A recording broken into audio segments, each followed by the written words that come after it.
네, 두 번째 시간 이제 레위기 19장 17절 18절 이 시간으로 마칠 겁니다.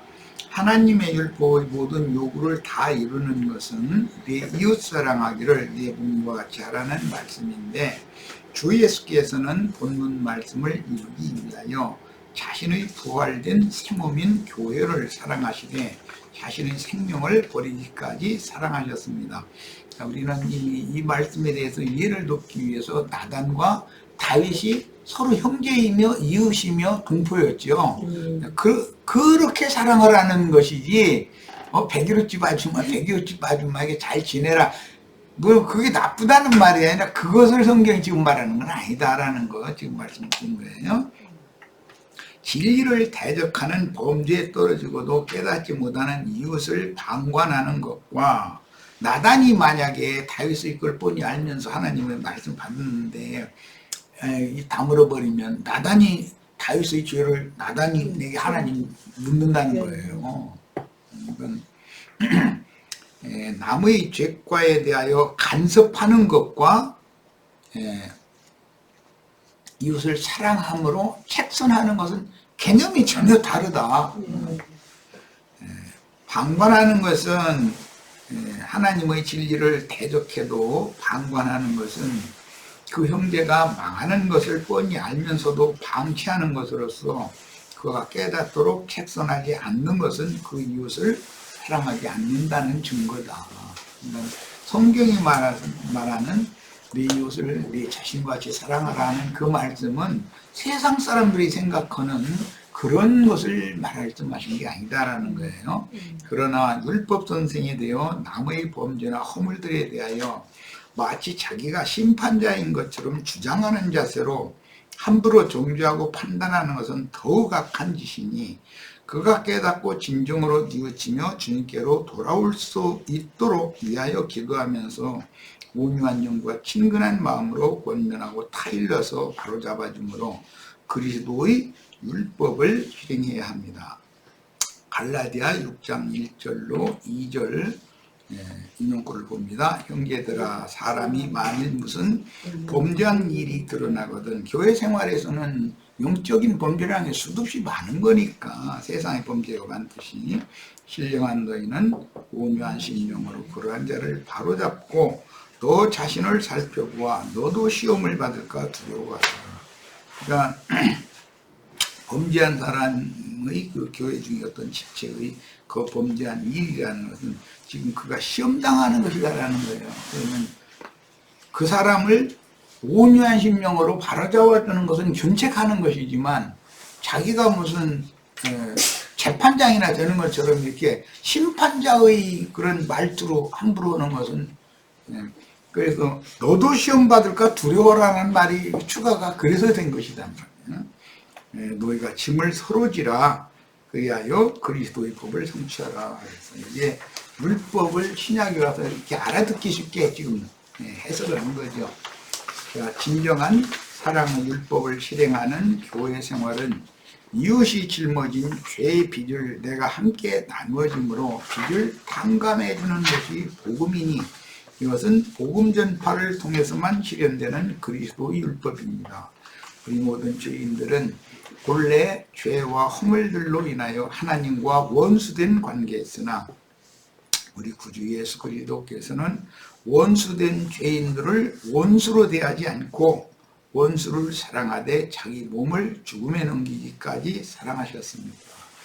네, 내가 너희를 사랑한 것과 같이 사랑하라고 하는 것이 이게 조건인 것이죠. 그러니까 주님은 친히 원수를 갚지 않고 오히려 불쌍히 여기셨으며 미움의 마음으로 대하지 않고 무한한 자비와 긍휼로 대하셨으며 끝까지 사랑으로 대하여 아버지께서 반포하신 율법을 친히 그 영과 혼과 몸을 통해서 전인격적으로 이루셨습니다. 그런데 유대인들은 주님의 그런 말씀을 받아들이지 않고 자신들을 의롭다고 자칭하고 있었기 때문에 자꾸 대적하는 거예요, 주님을.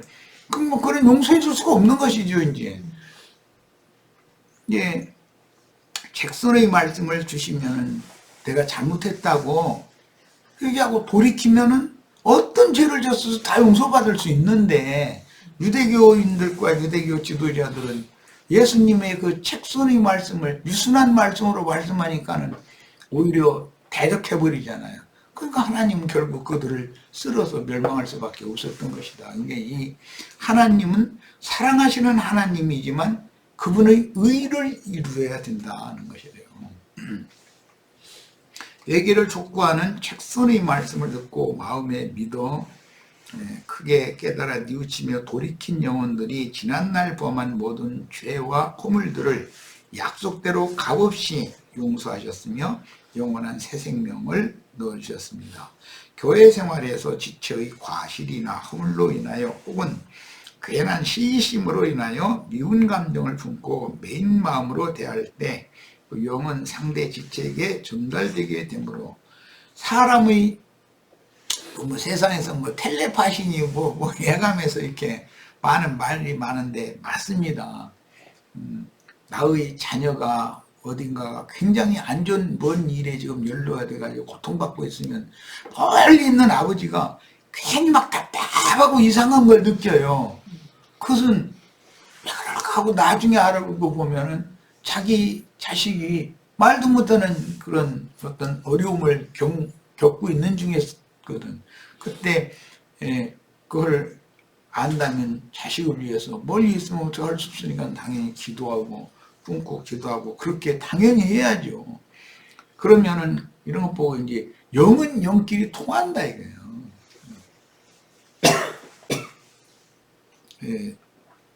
속세에서 남편이 엉뚱한 짓을 하면 아내가 모르는 것 같아서 다 알아요. 남편 밖에서 안 보고 있으니까 모를 것 같더니만 알게 돼 있어. 그런 거 보고 영감이라고 그러죠. 감이 잡힌다 이렇게 표현하죠. 세상에서 뭐 촉감이니 뭐 촉이니 그런데 육적이니까 촉이라고 그러는 것이고 촉감이 아니라 영감으로 아는 것이거든. 교회 생활에서 지체의 과실이나 허물로 인하여 혹은 괜한 시기심으로 미운 감정을 품고 메인 마음으로 대하면 그의 영은 상대 지체에게 전달되는 것이다. 이런 이야기는 그 엘리사였던가? 게하시? 게하시가 하는 짓을 방 안에서 기도하고 있던 사람이 게하시 밖에서 온 거 다 알고 이제 내 영에 감각되지 않았느냐 이랬잖아요. 그게 이제 오늘날로 말하면 뭐 텔레파시가 통한다 뭐 이제 그러는데 그런다는 것이죠. 영이 맑은 사람은 이런 것을 다 알 수 있다는 뜻이죠. 그래서 해가 질 때까지 이제 미움의 마음 품고 있으면 마귀가 틈을 두고 들어와서 활동할 수 있도록 문을 열어두게 되기 때문에 그 상대방에 의해서 이제 주로는 이제 말 때문인데 말로 마음이 상처를 받았어도 그 부분을 오래 끌고 가면 자기 영혼에게 자기가 더 부대끼는 거죠. 자기가 고통스럽죠. 그렇게 하면 안 된다는 거죠. 할 수 있으면 빨리 이것을 이겨내고 그런 미운 감정을 털어내기 위해서 막 노력을 해야 되는 거예요. 그때는 애써야지 뭐 할 수 없는 거지 뭐. 그 기간이 굉장히 고통스럽죠. 이건 도저히 아닌데도 그걸 주님께 맡기고 그 감정을 이렇게 삭힌다는 것이 그게 쉬운 게 아니거든. 큰 시험이지. 교회 안에서 형제들 사이에 진리를 대적하는 범죄 이외의 사사로운 문제가 발생하면 하나님께 나아가기 전에 될 수 있는 대로 빨리 그 지체와 먼저 사과하고 매이고 묶인 나쁜 감정들을 풀어야 합니다. 사람의 말로 매기도 하고 말로 풀기도 하는 거거든. 그런데 말하는 사람은 영이 중요하다라는 말이에요. 이제. 말로는 풀자고 사과하자고 서로 화해하자고 하는데 오히려 더 올가 매는 그런 경우도 있을 수가 있죠. 상대방이 그 영이 맑은 영이 아닌 혈육의 그런 나쁜 감정을 묻어내면 오히려 사과가 사화가 서로 화해가 되는 것이 아니라 더 얽혀버릴 수가 있는 것이죠. 만약 오랜 시간 동안 풀지 않고 묶고 메어든다면 사단은 기회를 삼아 형제를 이간질하는 오해와 비방과 서로를 물고먹는 헛소문을 퍼뜨리고 서로 영혼에게 크고 깊은 상처를 입혀서 특별한 은혜가 없이는 치유되기가 어렵게 만들 수가 있습니다. 그러므로 분을 품 때 해가 지도록 품지 말고 빨리 서로가 먼저 사과하여 남편과 아내 사이 같으면 남편이 먼저 손을 내밀어야 되고, 자식과 아버지의 그 부모의 문제라면 그 아버지가 먼저 자식한테 이렇게 다가가고 그렇게 해야지. 네가 잘못했다고 나한테 와서 엎드리기 전에는 나는 절대로 너 쳐다도 안 볼까, 만약 이러면 그 해결이 안 나는 거죠. 당연히 큰 자가 먼저 손을 내밀어야 되는 거지. 자, 세상에 있는 자기 사람들을 사랑하시되 끝까지 사랑하셔서 얻으신 지지자들에게 내가 너희를 사랑한 것 같이 너희가 서로 사랑하라 하신 말씀으로 분부하신 최고한 법이며, 이 법을 지킴으로 율법의 모든 요구를 완성하는 하나님의 분부이니 교회 생활로 이것을 실천해서 이제 적용을 해야 합니다. 레위기 19장 17절로 18절에서 원수를 갚지 말라고 말씀하신 그 원수는 나에게 죄를 범한 지체를 지금 말하는 거예요. 그래서 이 말씀을 적용할 때 베드로가 형제가 나에게 죄를 범하면 몇 번까지 용서를 해야 됩니까? 라고 그랬는데 그게 거기서는 형제였었거든요. 원수가 다른 게. 베드로를 고통받게 한 어떤 형제가 있었던 거죠, 말하자면. 이에 따라 너희 원수를 사랑하며 너희를 핍박하는 자를 위하여 기도하라 라는 율법이 주어집니다. 사도 베드로는 함께 주님을 따르던 제자 중에 자기에게 걸림돌 노릇을 하는 지체가 미웠기 때문에 주여 형제가 나에게 죄를 범할 때 몇 번까지 용서해야 합니까? 7번까지 하리까? 라고 질문하였습니다. 7번까지 나에게 죄를 범한 형제를 용서하는 것은 인간의 한계이기 때문에 사람이 이제 참다 라고 그렇게 말하죠. 난 더 이상은 못 참겠다가 이제 8번째까지도 계속 하던 짓을 계속하면은 이제는 막 폭발할 수가 있다는 거죠. 사람의 한계는 7번까지라는 건데, 이게 그것도 이제 비유죠. 그러니까 그런 질문에 주님은 70번씩 7번이라도 할지니라 라고 답변하셨는데, 이것은 라멕이 자기를 해코지 하는 사람은 벌이 17배를 받는다 이제 한 그 말씀에서 주님이 이렇게 그 원수를 갚는 것을 원수를 용서하는 법으로 주님이 그 말씀을 이렇게 적용을 하셨어요.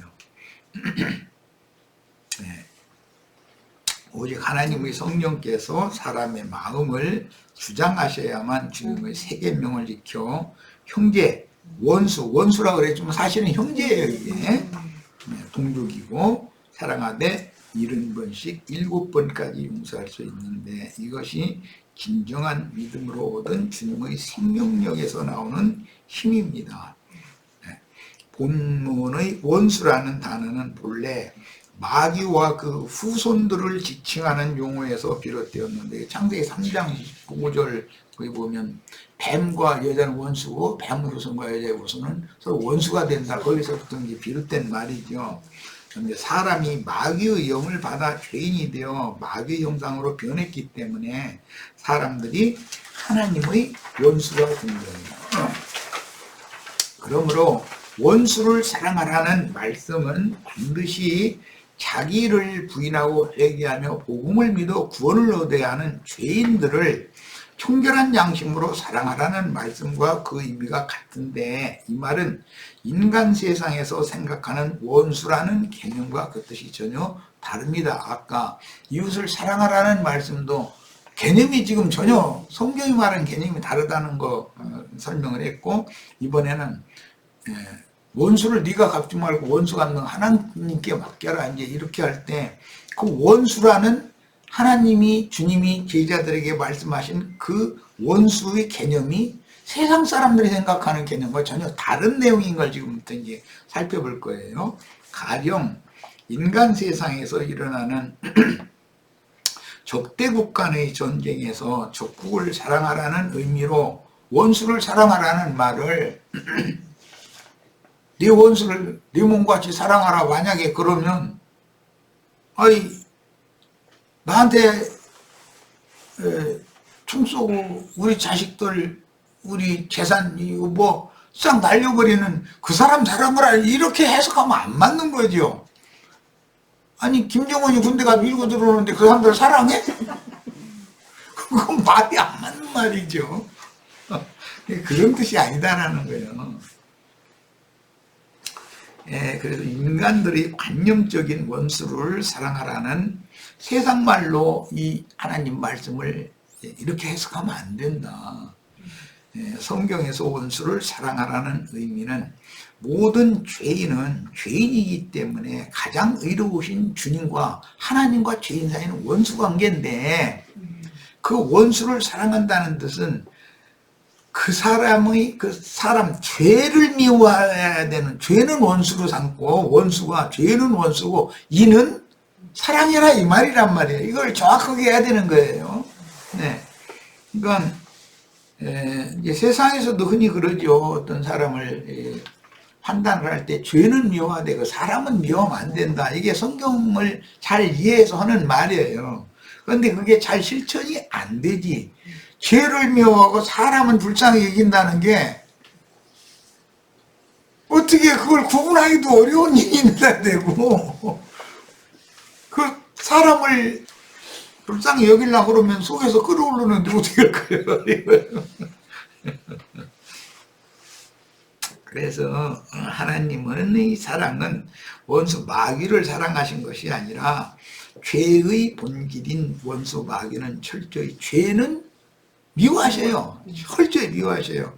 그런데 죄인 된 그 죄에게 속아서 그런 거니까 그 이제 로마서 7장 해석이 나왔죠.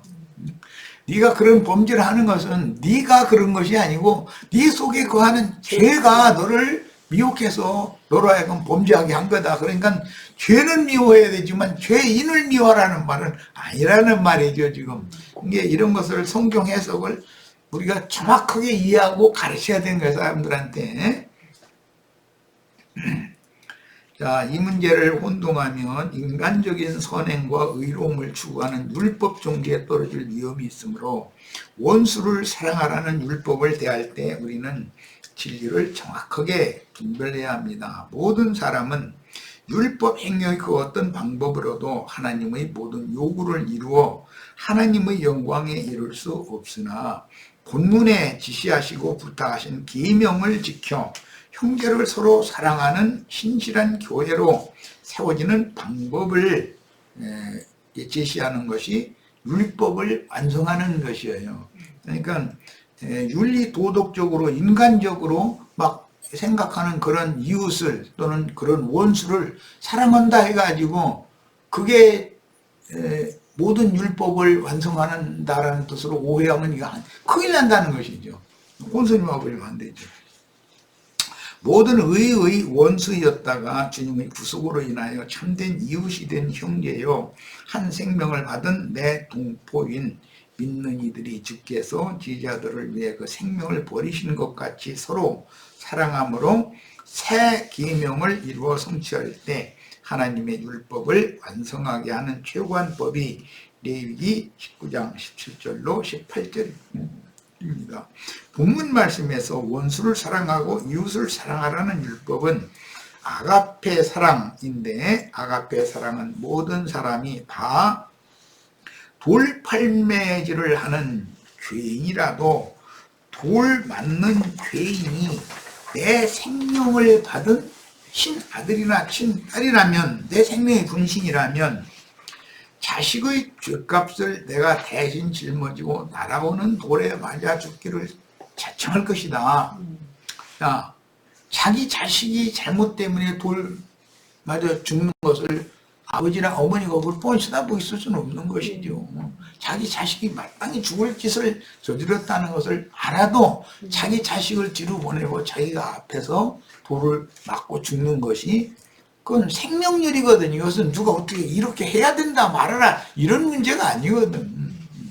이런 숭고한 사랑은 옳고 그름의 여부에 상관없이 오직 생명이 하나이기 때문에 생명률에 따른 자연스러운 현상으로 아가페 사랑이신 하나님께서 부어주시는 성령의 사랑이 아니면 나타낼 수 없는 생명의 능력에 의한 증인들의 순교도 영원한 생명의 법칙에 따른 것입니다. 자기 부모가 자기를 그렇게 사랑한다는 걸 못 느꼈다가도 자기가 결혼을 해서 자식을 낳으면 자기 자식 사랑하는 것을 자기가 느낄 때 아, 우리 아버지 어머니가 나를 이렇게 사랑하셨구나라는 걸 자연히 알게 되죠. 이건 생명률로 배우는 것이지 율법으로 너 자식 사랑해, 너 사랑해야 돼 이렇게 율법으로 가르쳐서 사랑한다면 그건 있을 수 없는 일이죠. 그럼 그거 버거워서 어떻게 그 사랑을 하겠어요. 생명률에 따라서 자연스럽게 이게 되는 거고 내 부모님이 나를 얼만큼 사랑하는지에 대해서 잘 몰랐다가도 자기가 자식을 낳아서 길러보면 아, 내가 내 자식을 이렇게 사랑하는 것처럼 우리 부모님이 나를 이렇게 사랑하셨겠구나라는 걸 그때 이제 알게 되니까 세상 말로도 그 남자는 철이 늦게 들기 때문에 50이 되어야 아버지를 생각한다는 거예요. 그러니까 50이면 완전히 중장년이 돼버린 거잖아요. 그때서 아버지는 이제 늙고 꼬부라져가지고 뭐 한 것 힘도 없는데 7, 80 넘었을 텐데 이마만큼 사람이라는 건 철을 늦게 든다는 말이거든 세상에서도. 그리고 대부분 어머니는 끔찍히 사랑하는 것이 가깝게 지내고 이제 그것이 쉽지만 아버지는 자기 생명의 근원인데도 불구하고 아버지는 자기를 기를 때 어목에 길렀던 이런 것이 인상이 많이 남아있기 때문에 아버지를 자기 생명의 근원자다. 나에게 생명을 주신 분이다. 내 자식의 생명도 나의 아버지께로부터 온 거다라고 인식이 되려면 이 이성이 완전히 어른이 되어져 가지고 자기가 자식 낳아서 자기가 자기 자식 장가 보낼 때 돼야 50이면 다 장가 보낼 때 된 거잖아요. 그럼 이제 그때서 자기 아버지를 생각한다는 거거든. 그런데 아버지는 이미 들고 꼬부라져가지고 아무 힘도 없는데 어떻게 할 거예요. 사람이라는 게 무지하고 너무 늦게 깨닫는 거죠. 그러니까 세상에서도. 타락한 인간들은 자기의 범죄와 허물들에 대해서는 한없이 관대하지만 남의 범죄와 허물에 대해서는 조금도 용납하지 못하고 쉽게 판단하고 정죄하는데 그것이 얼마나 큰 범죄인지를 깊이 생각해 보지도 않습니다. 이런 것 때문에 주님께서는 자기 눈의 들보는 보지 않고 남의 눈의 티끌을 이렇게 자꾸 본다 이렇게 지적을 하셨죠. 예를 들자면 저 사람 도둑질하다 현장에서 붙잡힌 범인이야.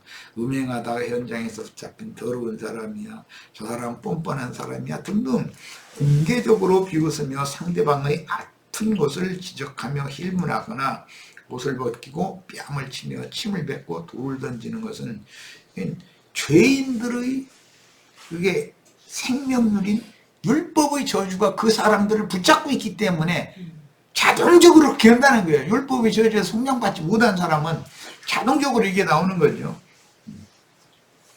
저주받은 뱀의 생명이죠. 그때 아무 말 없이 그 형제의 모든 수모와 부끄러움을 막아서서 자칭 의인들을 너희는 누구에게 돌을 던질 자격을 갖춘 완벽한 사람들이냐 책선할 수 있는 그런 용기 있는 지체들이 되어야만 주님의 몸된 교회를 통해서 이루시는 은혜의 구원을 얻은 하나님의 권속이에요. 내가 은혜로 구원을 받으면 저 지체도 은혜를 받아서 구원을 받아야 되는 것이지 저 지체가 이렇다 저렇다 내가 판단할 자격이 있는 사람이 아니잖아요.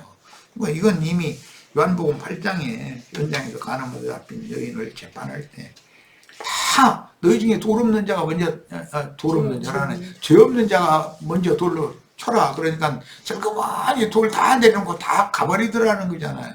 그러니까 인간이 누구를 정죄할 수 있는 사람이 없다라는 거죠. 하나님만이 정죄할 수 있지만, 그런데 나도 너를 정죄하지 아니하노니, 이게 얼마나 중요한 말이겠어요. 그런데 우리는 남 정죄하는 것은 쉽게 잘하지만, 이게 그런 말씀을 오늘은 진짜 참 어기는 최고한 율법이고 하나님의 법의 완성의 말씀을 나눠야 되니까 너무 어려운 말씀들을 지금 나누고 있는 거예요. 내가 생각해 봐도 이게 그냥 인간 세상에 무슨 교리적으로 이런 걸 가르쳐 봐서 될 문제가 아니거든요. 이거는 생명의 법칙에 속한 문제인데, 사실 우리는 그리스도의 사랑을 너무도 피상적으로만 알고 있는 경우가 많으나, 우리 주님은 이렇게 율법을 이루셨지만 우리는 자연인의 윤리적인 어떤 범죄나 허물이 될 만한 일에 연루된 지체를 너무 쉽게 정죄하고 돌을 던지는 말을 함부로 바라는 경우가 많습니다. 유대인들은 실제로 돌멩이 이렇게 던졌지만 이제 이것은 말로 돌을 던지는 것이죠. 말로 사람을 정죄하는 것이죠. 그런데 이제 빙 둘러서서 이게 소문을 퍼뜨려야 많은 사람이 모여서 함께 돌을 던질 거 아니야. 그 짓을 하는 거거든. 이게 우리들이 유대인들과 다르게 하나도 없어요. 인간이라는 거. 그런 악인들을 주님의 심판대에서 주님이 용서해 줄 리가 없는 거죠. 그거는 세상에서 말하는 성현이나 성자들은 하나님의 의를 힘써 대적하는 육체의 연습으로 연마한 율법 행위를 통해서 구원을 이루고 신의 영광에 나가기 위하여 자기를 수련하면서 스스로의 마음에 새긴 율법의 권능에 매여 도를 닦느라고 수고한 사람들이지만, 주님은 이런 육체가 된 인간들에게 이런 종교적인 의를 행하라고 요구하시지 않습니다. 생명의 법칙대로 살아라라는 거예요. 그게 이제 믿음으로 행해라, 진리 안에서 성령을 따라 행하라, 이렇게 하는 것이, 이것은 그 율이라는 것은 이것은 자연 법칙이잖아요. 자기 자식이 들어봐도 마땅히 요거도 먹고 왜 돌팔매질 당할 짓을 했어. 그래도 자식이 그렇게 사람들한테 세상 말로 이렇게 개망신 당하고 돌팔매질 당하고 이제 막 견디다 못하고 참소를 계속 그것이 어린 것이 당하면 자살할 수도 있잖아요. 죽을 지경이 이렇게 그럴 수도 있는 거거든. 사람을 이렇게 함부로 막 정죄하면.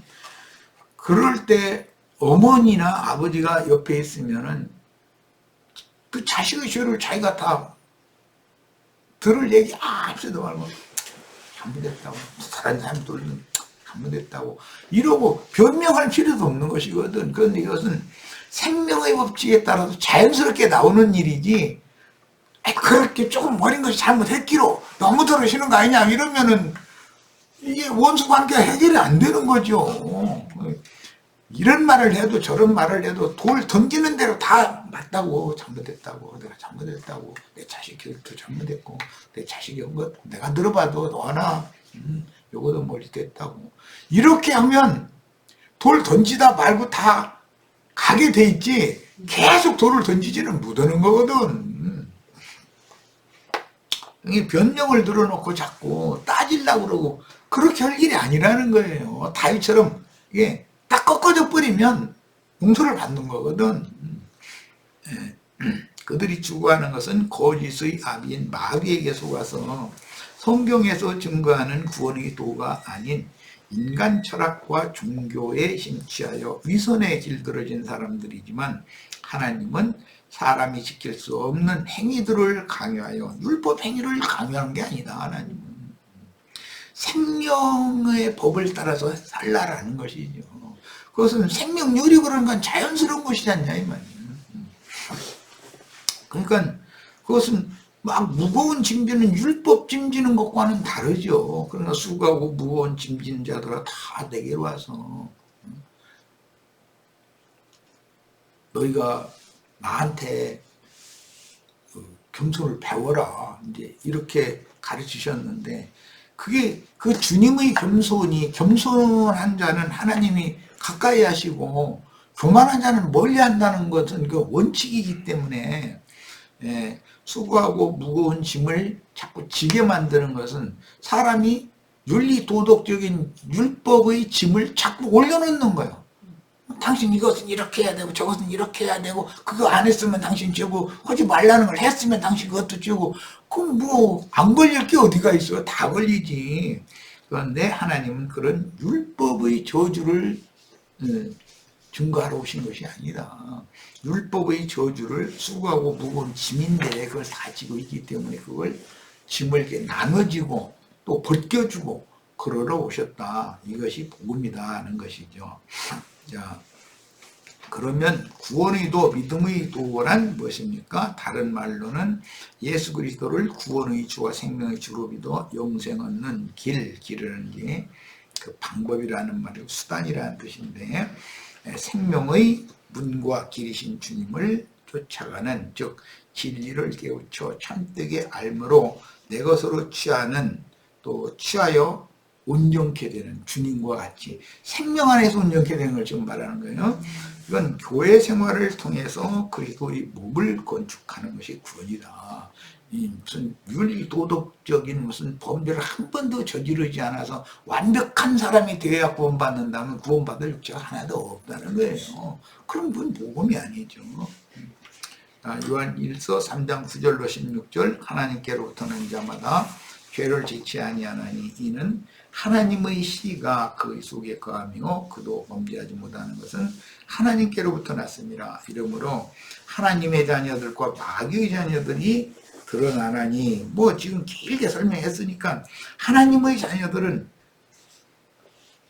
은혜가 왕도로 다는 사람이 은혜를 받은 사람이고 마귀의 자녀들이라는 것은 율법의 의를 가지고 남을 판단하고 정죄하는 것이 있게 하는데 자기 눈에 있는 대들보는 안 보이고 남의 눈에는 티끌만 크게 보이고 이게 저주의 자식들인 것이죠. 우리는 이제 이런 상태에서 주님의 은혜 안으로 다 회복되어져서 구원을 얻는 축복이 다 있어야 되겠습니다. 지금 요한 1서 3장 15절 16절 건너뛰어서 읽겠습니다. 그 형제를 미워하는 자마다 살인하는 자니 살인하는 자마다 영생이 그 속에 거하지 아니하는 것을 너희가 아는 바라. 그가 우리를 위하여 목숨을 버리셨으니 이것이 내가 너희를 사랑한 것과 같이라는 것은 그 이웃을 위하여 목숨을 버리는 그런 사람을 말한 것이죠. 그 이웃이라는 게 제자들이었었죠. 주님께는 제자들의 이웃은 주님이고 우리가 이로써 사랑을 알고 우리도 형제들을 위하여 목숨을 버리는 것이 마땅하니라. 그랬는데 여기 목숨이라는 용어가 반복되어서 나왔는데 이건 헬라어로 혼생명 프시케라는 용어인데 이 혼생명이라는 용어는 마음, 정신과 비슷한 또는 동의 개념이다. 히브리어로는 사람의 마음을 레브 또는 레바브라고 그러는데 이것도 사람의 혼, 그 마음의 정신 상태 그런 것을 의미하는 용어들이에요. 성경의 구원과는 세상 사람들이나 종교인들이 생각하는 것처럼 속세의 윤리, 도덕, 율법을 지켜 구원을 얻는다고 가르치지 않으며 오히려 세상으로부터 정죄받을 수밖에 없던 우리를 용납하고 받아주신 구속에 근거하여 주님이 우리를 사랑하신 것 같이 형제를 서로 사랑함으로 사망에서 생명으로 옮겨진다.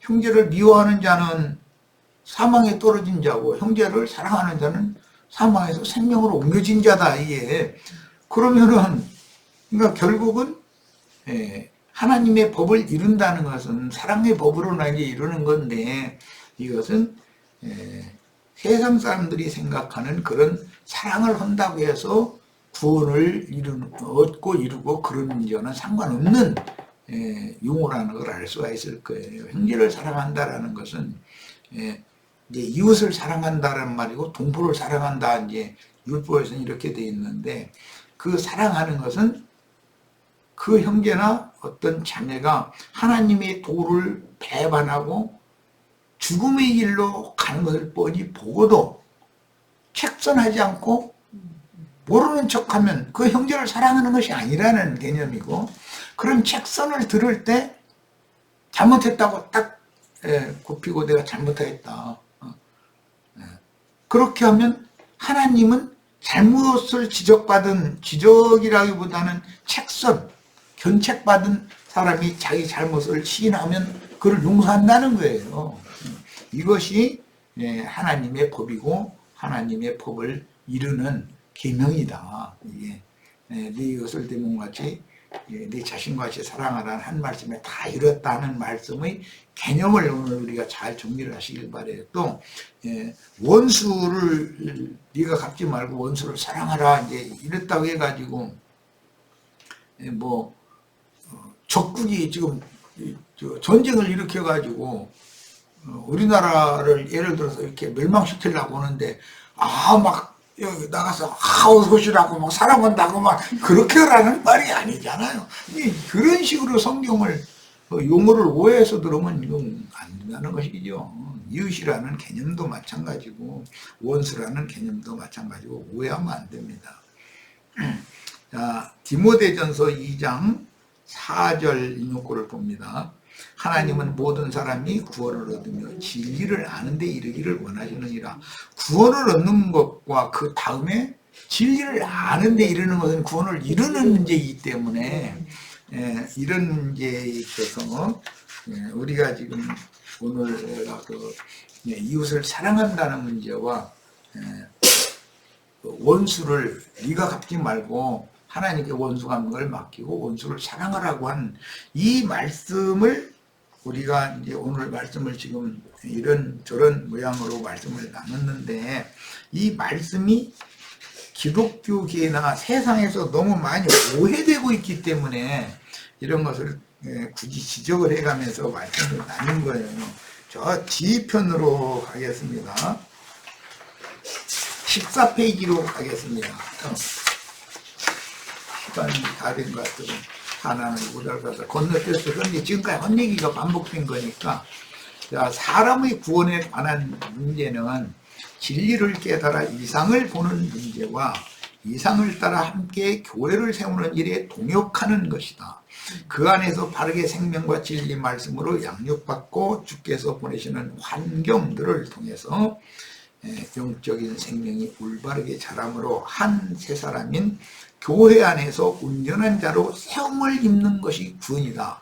그러니까 무슨 이웃사랑, 원수사랑 뭐 이런 얘기를 가지고 오해가지고 세상적인 사고로 그런 것을 한다고 해서 그게 구원을 받는 건 아니다라는 거예요. 교회로 세움을 입어야 되는데, 교회로 세워진다라는 뜻은 내 자신이 이런 말씀의 정확한 의미를 알아서 내 속에 빛이 충만해져 가지고 내가 자꾸 온전케 되는 것이 건축되는 것이단 말이야. 하나님 안에서는 나를 세우는 중이거든 지금 교회와 함께. 그것이 구원이라는 거예요.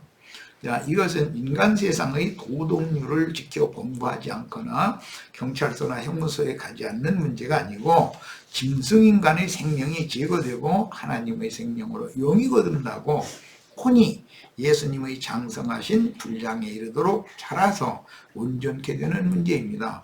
베드로나 요한이나 바울이나 젊어서 주님을 만났고 그들의 남은 일평생에 주님을 섬겼지만, 처음 주를 만났을 때, 즉 사복음서에 나오는 제자들의 모습과 생명이 아비의 분량에 이르는 과정을 거친 후에 그들이 생애를 마칠 때, 즉 서신서에 나타난 그 이제 유언서들이죠.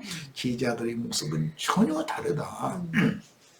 그들이 처음 주님을 만났던 젊은 날에 하던 말과 행실은 어린아이들의 교리들이었으나 평생 주님을 섬기다가 젊을 때는 말씀을 가르쳐도 이론적이고 교리적인 걸 가르칠 수밖에 없어요. 그건 당연한 거예요. 그 사람의 생명의 분량을 절대 뛰어넘을 수는 없는 거니까. 이거는 다른 것은 다 속일 수 있지만 생명을 속일 수는 없는 것이거든. 이거는.